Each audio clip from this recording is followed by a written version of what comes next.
Relo te atan mai ani hun dang lam to ngai lo na khopui thar jang tu ra in bo sai namaya ni o chu ram ro pui tak chu a che mai lo ve mangai tu le mangai te him to blovin tu ta an le nga o amoy na soi sen roal lo tu mangai na le te ramani chatuan ani katan ka chol len na tu ta chuan hun le ni te an dang lam to ngai lo vong chatuan in ro pui na en ve la khian han lengin kangai lo vang mo hey sing nun hi undang lam to lo na ram zai ona kan lu to ang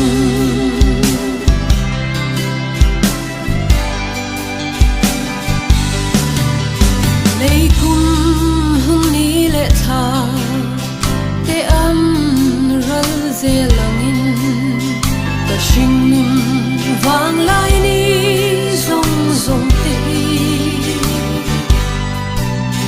ni timin nan liang ze la chatuan hun lam panin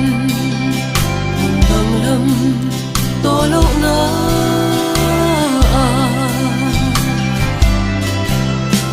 o min hoa ke suta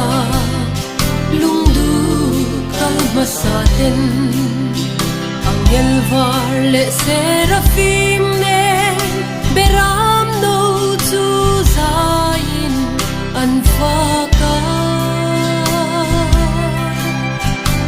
o an fak na o boy ri chu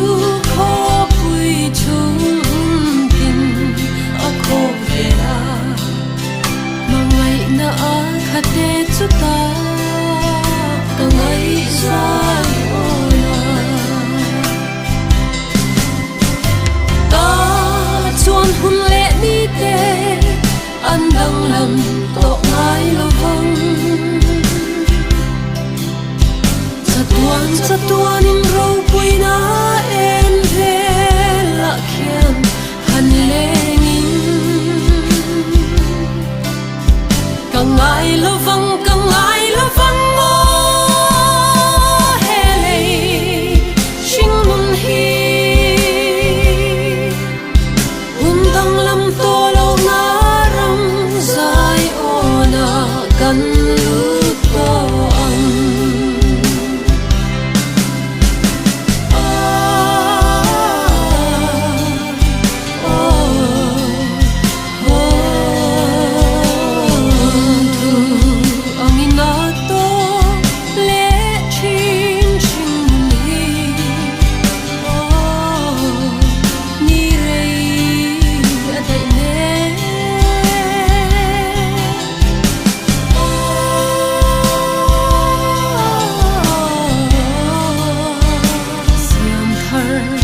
ra om le